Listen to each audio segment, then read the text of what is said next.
Welcome to Hardware Addicts, a proud member of the TuxDigital Network. That's right, Destination Linux Network has changed to TuxDigital Network because we're bringing all kinds of new exciting technology shows and other things onto the podcast network that we have and YouTube partner network. So you want to make sure to go check out all the amazing content on TuxDigital.com.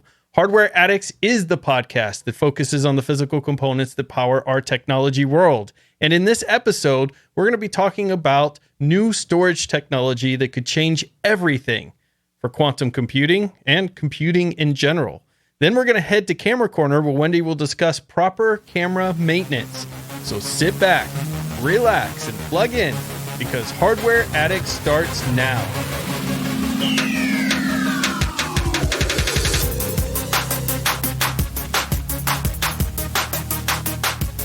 I'm Ryan, your tech guide through the universe, and with me today are my two co-hosts, Wendy, a resident photographer extraordinaire and hardware enthusiast, and Michael, the software sage and hardware Padawan. Let's find out what tech adventures everyone has had this week. Michael, what have you been up to?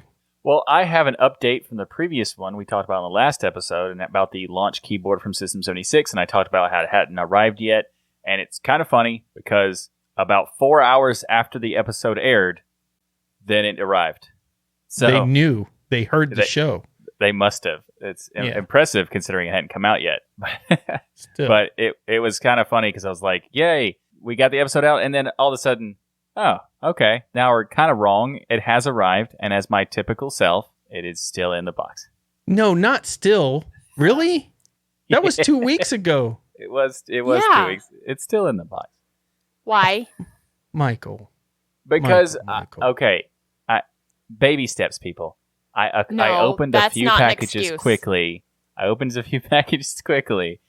then you can't expect me to always do that. How do you not get a keyboard, show up at your house, and not just need to touch it and feel the clicky keys and mess with it? It's the easiest thing to unbox and set up. Wendy's 100% correct here.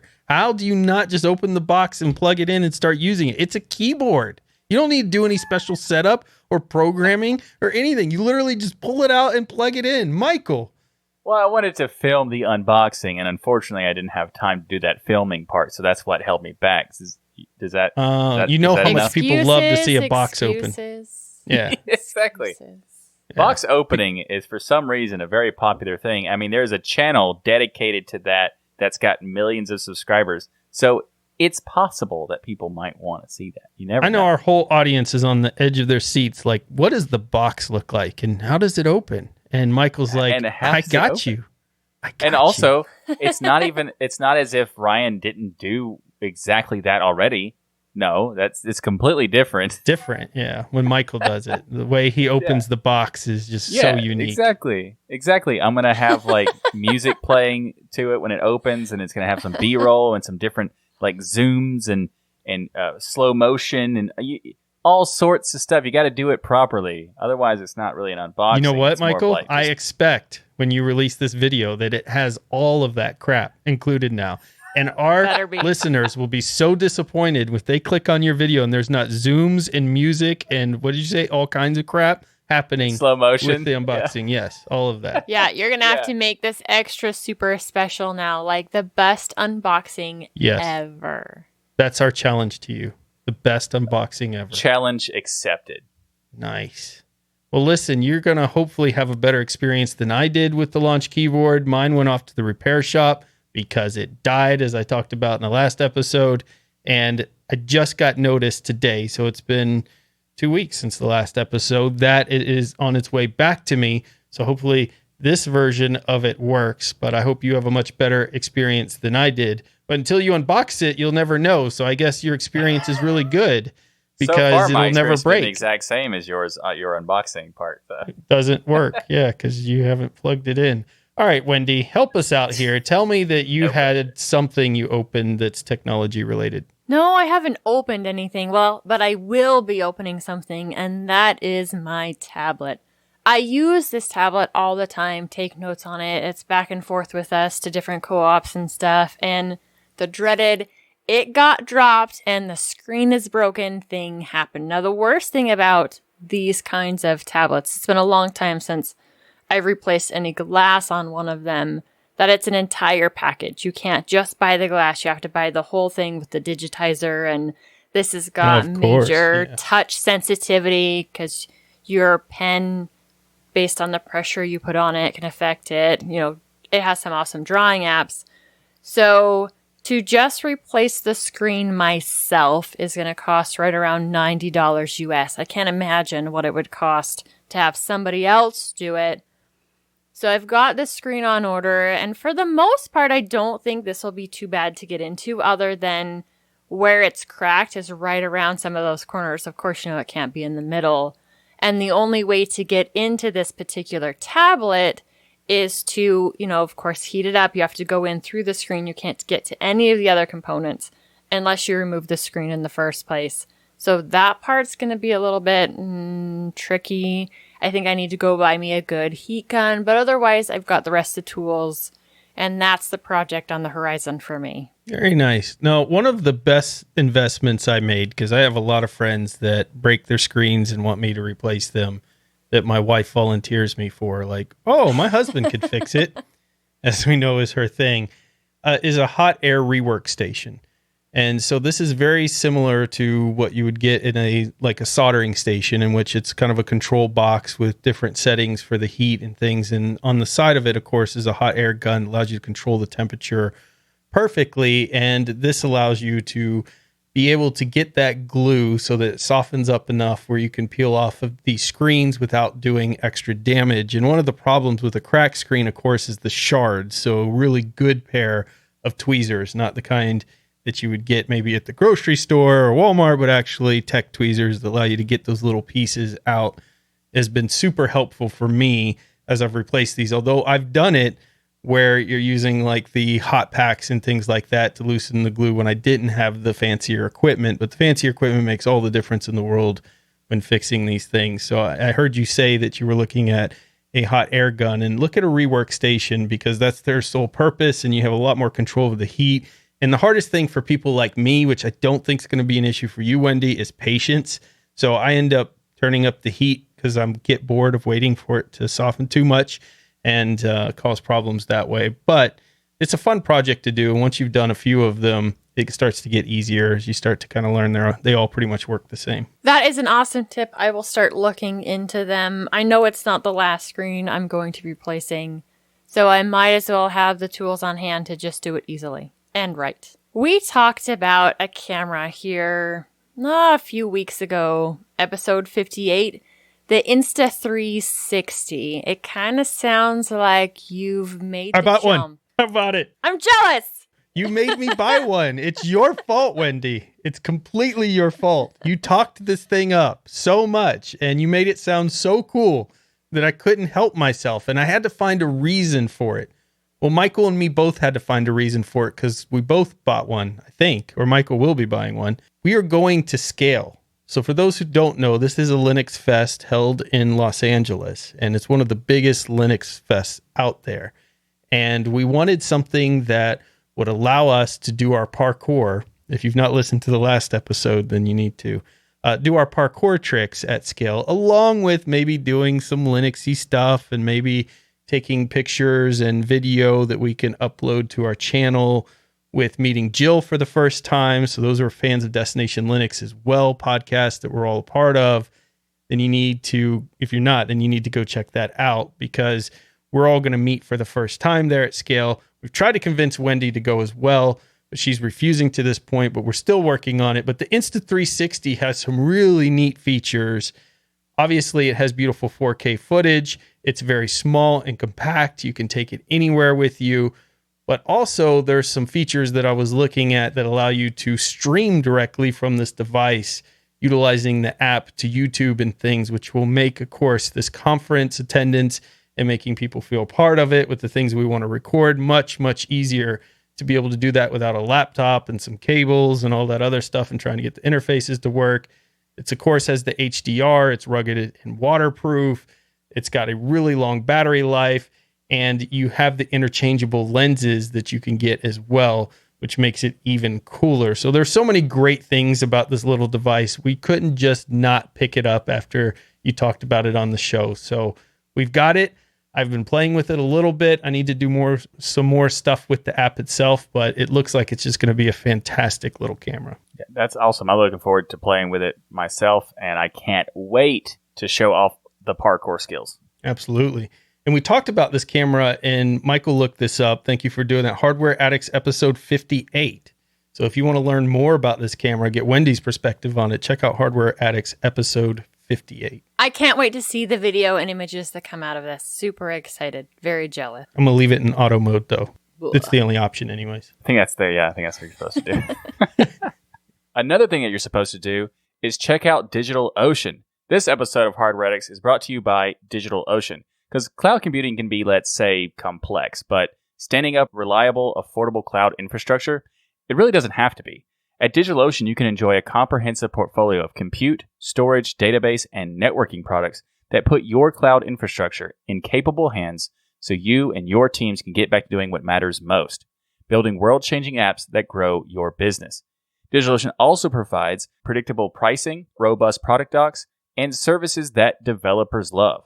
With DigitalOcean, you can also get help with teams regardless of the size, whether you are a team of one person or a team of 1,000 people. DigitalOcean helps your team grow with their simple, powerful cloud computing services. And as a listener of the Hardware Addicts podcast and a member of the TuxDigital community, you can get started for free. In fact, it's even better than free because DigitalOcean is giving you a $100 free credit when you sign up at do.co/tux2022.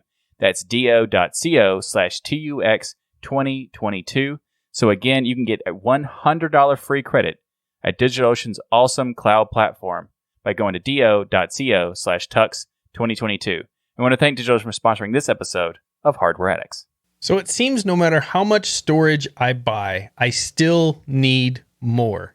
In fact, it's like one of the biggest frustrations I've had with mobile devices and laptops alike is the pathetic amount of storage these devices seem to have by default.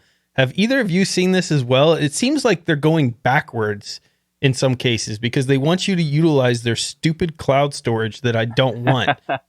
Yep. Phone storage is definitely an issue. Computer storage is a huge issue for me. I know that my big backup drive needs to be replaced again sometimes really, really soon because it's almost full.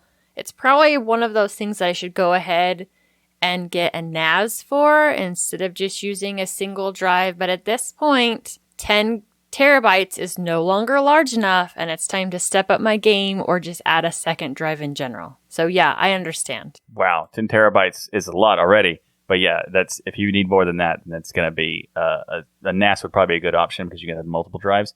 And also, I can tell you that even with a NAS, not always enough because I have now run out of storage on my NAS. So I need to improve. The one you finally plugged in?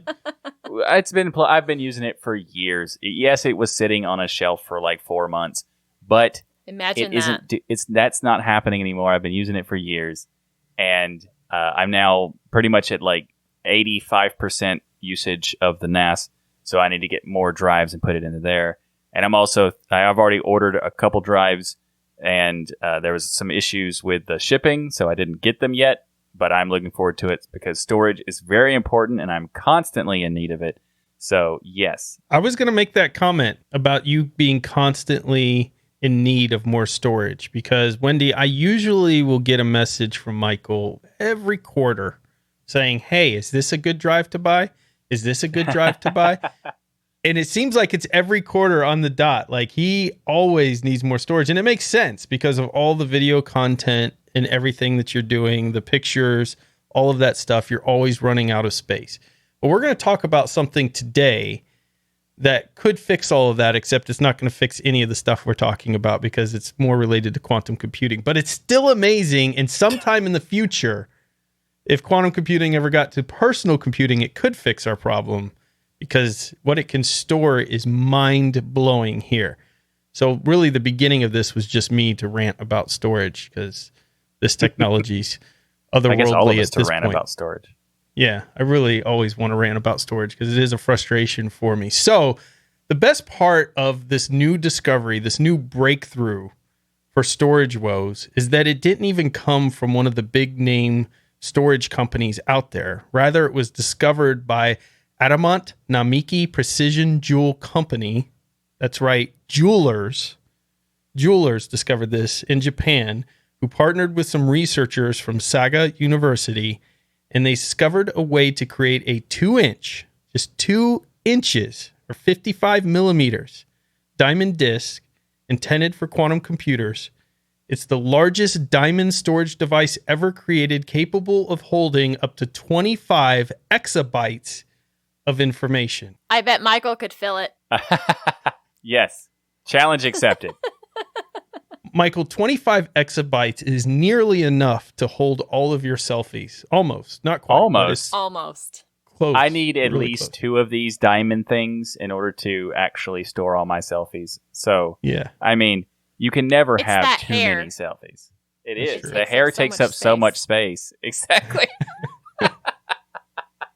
It is one of the most difficult things to render in videos is hair, when they're doing animations and things. So it makes sense that it takes up so much storage to capture your hair there, every detail of it. Exactly. Well, another huge advantage, there is no supercooling gases required. This thing operates at room temperatures. And those who have been looking into the quantum computers out there and understand why this technology is kind of so far away from the consumers at this point, a lot of it has to do with the cooling requirements out there. There are many other facets as well, but that's one of the big constraints right now. So that now that we have a component, one of the critical components to having a computer, the storage that operates at room temperature, doesn't require these supercooling gases or being submerged or anything else. That's a huge, huge plus. Gets us that much closer to making this a reality. And an exabyte, by the way, is 1 billion gigabytes. That's a billion gigabytes, or the equivalent to 1 billion Blu-ray discs of storage. That's okay. Maybe that's enough for my selfies. Yeah, maybe. But that's an insane number. It's so much, it's hard to fathom. You can't comprehend it. Yeah. I don't know at what point we'll see this in our mobile devices, but I'm so excited to finally not run out of space. But I don't think anybody would use it in mobile because they always want to sell you those stupid cloud services. They'll probably have an exabyte in the cloud service, but not in the consumer side. But it would be nice to not have to worry about storage for a long time if this technology ever made its way into the consumer market, which probably won't. Again, this is meant for quantum computing, but some of this stuff ends up creating other technologies that fall off of it. So just because this particular thing is made for quantum computers, sometimes these technologies can have things that spawn off that allow us to increase storage and things in other facets as well. If they wanted us to have large amounts of storage in mobile devices, they would have kept expandable storage. So I'm sorry, Ryan, I just don't see this coming. Dang, that's a good point, mobile. Wendy. Yeah. Expandable storage, losing expandable storage in mobile was one of the biggest tricks that were played on the consumer market out there. Just the idea that we accepted it to begin with is so frustrating. I held out for a long time. So diamonds are the most likely candidate for memory and storage for quantum computers. So that's why they were working with diamonds here. It works by using a defect in the diamond known as the nitrogen vacancy center to store a quantum bit. The issues that they've always faced is that there's too much nitrogen in diamonds they were growing, which was disrupting the quantum storage capabilities when they've tried this with different methods in the past. Or if they got it pure enough, it was just way too small of a vacancy to store anything of any relevance. And traditional diamond wafers are made by growing the crystals on a substrate material, and that material is usually a flat surface. And what's unique about this and how they got around the problem is prior ones, the diamond can crack under strain, degrading the quality. This new process, this team made a relatively simple change. The substrate surface was shaped like steps instead, which spreads the strain horizontally, prevents the cracking, and this allows them to make larger diamond wafers with a much higher purity, and they're calling this diamond the Kenzen diamond. So next time you go to the jewelry store, you're looking to maybe get married to your spouse, ask them to get you a Kenzen diamond. That's the one you want, because later on you can use it for storage, Absolutely. Dual purpose. As they say, diamonds are a quantum computer's best friend. That was pretty good. Yeah. That's probably one of your best ones ever. I have to give you that. Thank you. Now, Wendy, as a geek, would you want a Kenzen diamond ring for a wedding band? I mean, I would want one personally. To be fair, I don't wear my wedding ring at all. It's not compatible with lifting. It's never been comfortable. And so I actually don't wear one anymore. But we could take this gorgeous diamond and make it so that I had all of that storage in my desktop computer. I'd be totally cool with that. That's where diamonds belong. Now, that's a new trend we should start. You propose with a Kenzen Diamond hard drive. So it's not a ring or anything else. It's just something you put in your computer. That would be much better. I like it. Agreed. Additionally, this isn't some fringe design that can only be produced once, which is really cool. Rather, this company says the wafers can be mass produced, and they're expecting to even bring them to market in 2023. So a lot of times you hear about this type of technology, and then you find out that it takes 18 years for them to actually produce one mock-up of it, and the equipment that it costs are so expensive and outrageous, there's no way they can mass produce it. But this company is claiming they are ready to go into the mass market as starting in 2023, which would be quite incredible breakthrough, not only for quantum computing, which a lot of people make the jokes that, what is that joke? Quantum computing is always 1 year from now or something like that. It's only a few years away every year. Every year, it's only a few years away. That's how it goes. Yes. And so a lot of people say that about quantum computing, and they're not wrong, but we do have quantum computers out there that are functional, and we do have breakthroughs like this that are happening. And like I said, even if quantum computing never hit the consumer market, if it was never plausible, needed, necessary, or anything else, the technologies that spawn from this will find their way in one way or another into some of the consumer markets, and we'll get newer technology we can play with because of that.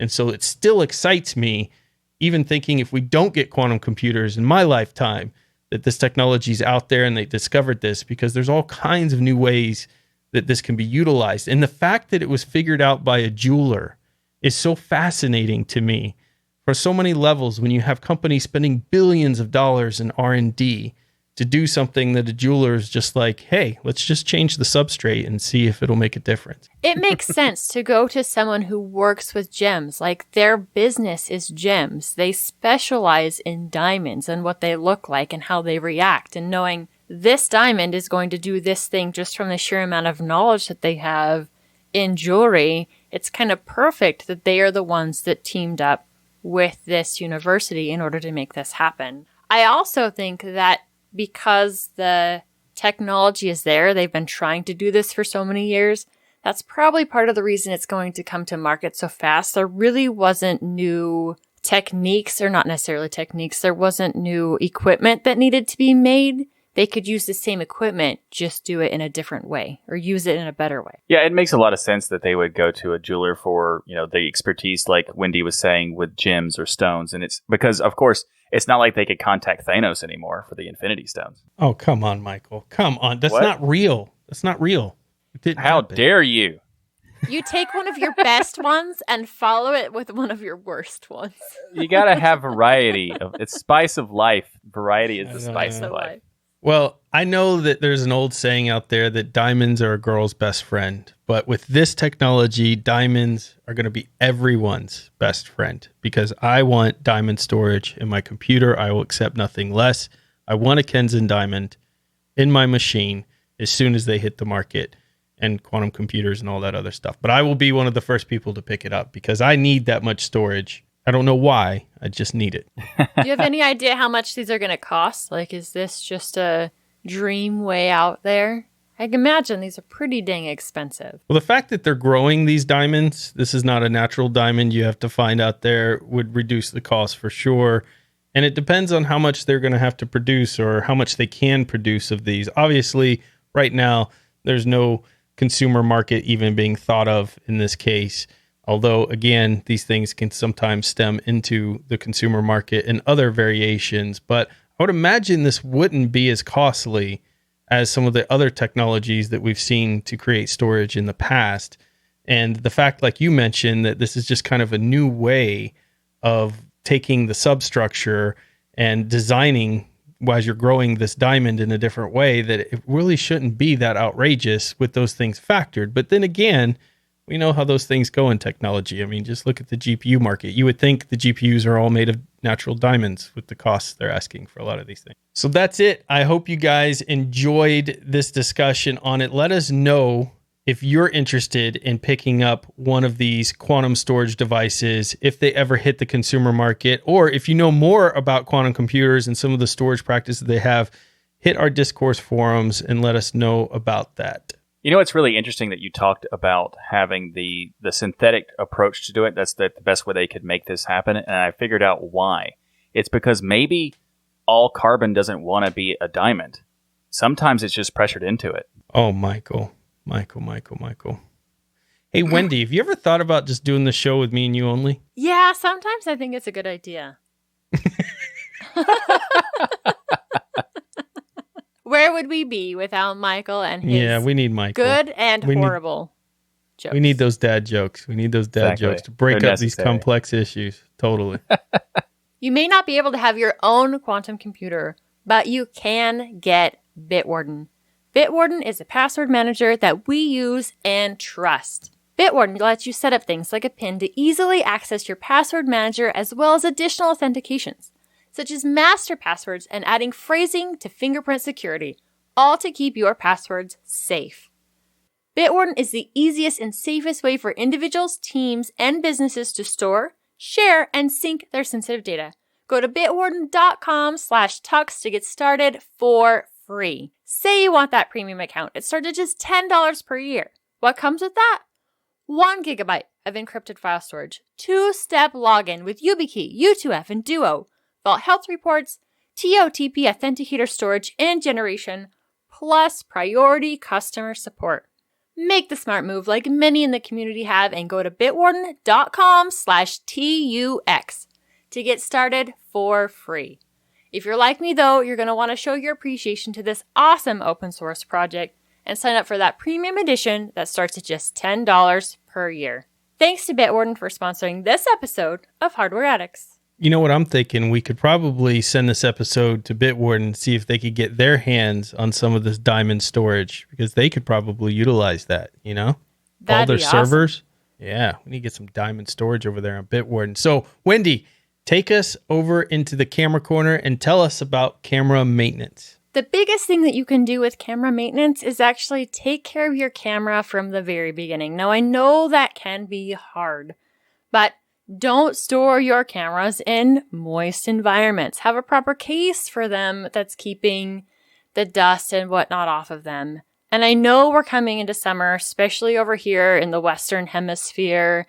It's getting nice. We want to go out, do stuff with our families. Don't leave your camera or your lenses sitting in a hot car. It's really not good for them. Especially for your lenses, it's not as big of a deal as it used to be with the old manual focus lenses where they were greased, and if they were sitting in hot or humid conditions, it would degrade that grease, so then they wouldn't slide like they're supposed to anymore. But the best thing you can do when it comes to camera maintenance is just take care of your camera from the beginning. Now, there are times when you have to do some maintenance on it.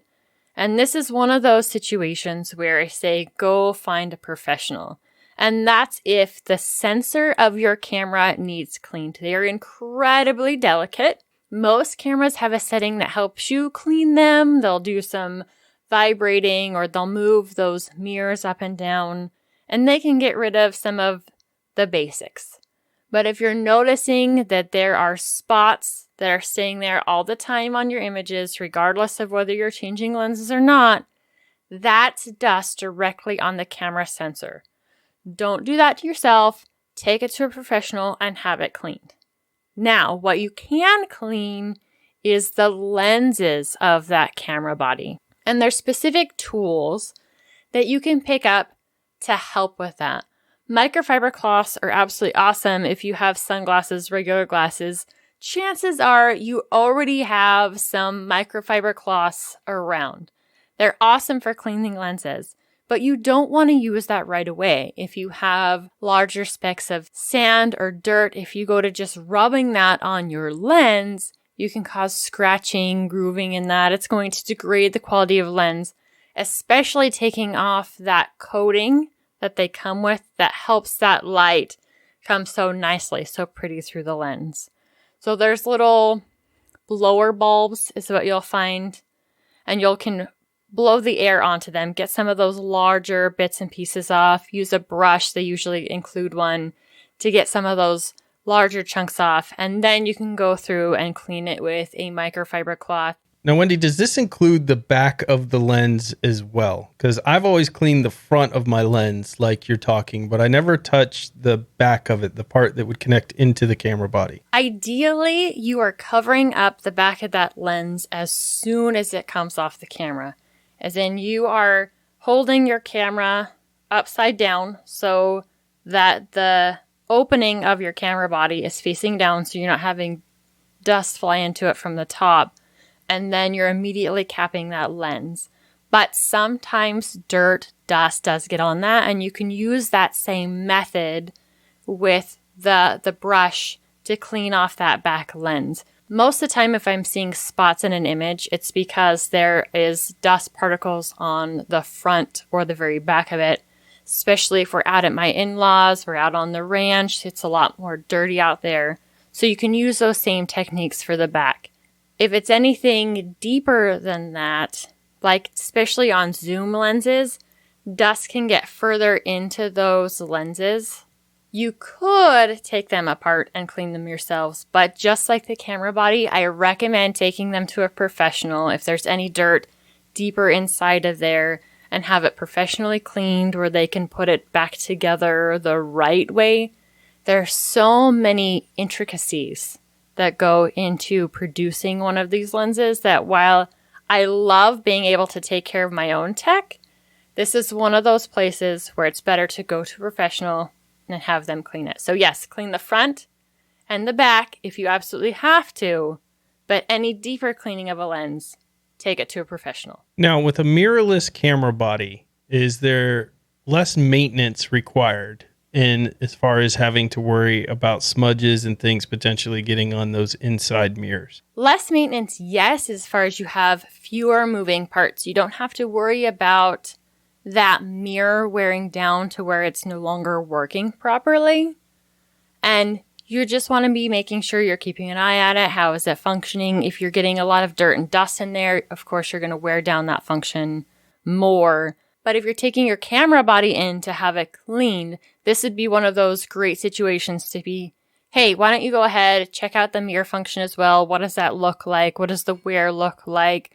I know they usually give a number of shutter estimates for when DSLRs or mirrored cameras in general die. But a lot of that really depends on how well you're taking care of it, how dirty is the environment. Dust is a major issue for me, but moisture isn't. I live in a desert. I live where it's very dusty. So that's something I have to be more careful of. If you're in a wetter environment, you may not have to worry so much about the grinding inside of that mirror movement, but it could be more damage to the boards and stuff over time just with that extra moisture in the electronics. So take it to your professional and have it looked at. It's really nice, especially if you take it in every couple years, whatnot. If you rely on it as a professional tool to make sure that it's just being regularly cleaned, whether it needs it or not. You know, that bath once a year for kids, whether they need it or not, you have to have it. It's that time. That's great to do with your camera. If you don't need it for your livelihood, I'd say just like we do with thermal paste, every 3 to 5 years, take it in and have it looked at. It'll make the lifetime of that camera last so much longer. So Wendy, looking online, I see there are a lot of kits being sold to clean your DSLR, and Altura seems to be a company all over Amazon selling these. They're not very expensive, about $14. And it comes with a lot of the things you're talking about, a soft brush, a manual air blower cleaner that you can utilize, which is kind of nice. You're not buying the spray air and those type of things, which can create frost and other problems out there. And of course, the microfiber cloth, but it also has some spray cleaner on there that comes in these kits. Is that something you've ever utilized? Do you think that's necessary to have that, or Would you save that it's just a glass cleaner.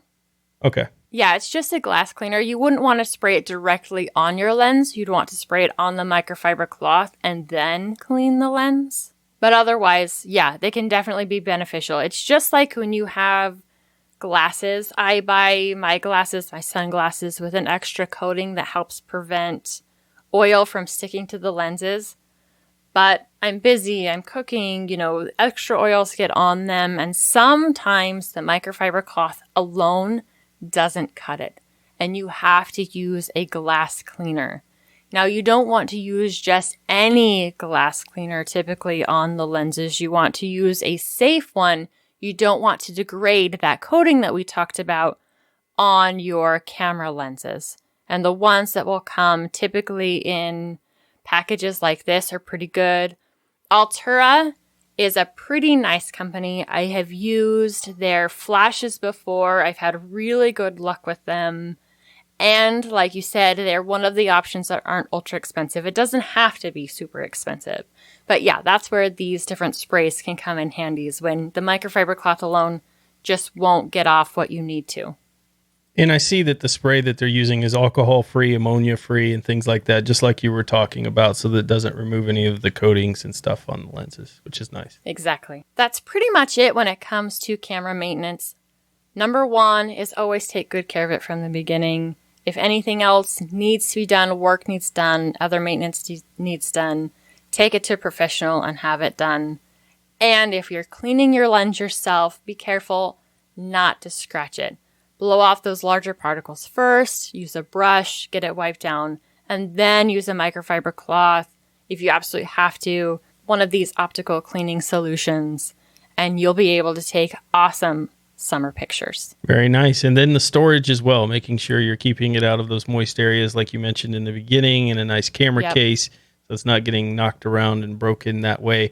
And by the way, the Insta360 is sitting on my kitchen countertop now, but it's supposed to be waterproof and durable, so I feel like I'm supposed to mistreat it a little bit because it's an action camera. That's definitely a way more rugged camera than the cameras that we're typically talking about. You can take them into more extreme conditions, but if you want it to last the longest, probably not the kitchen counter.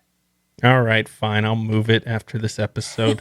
Well, that's it. Our 60th episode of Hardware Addicts is a wrap. Thank you for listening to the show that brings you your bi-weekly tech fix.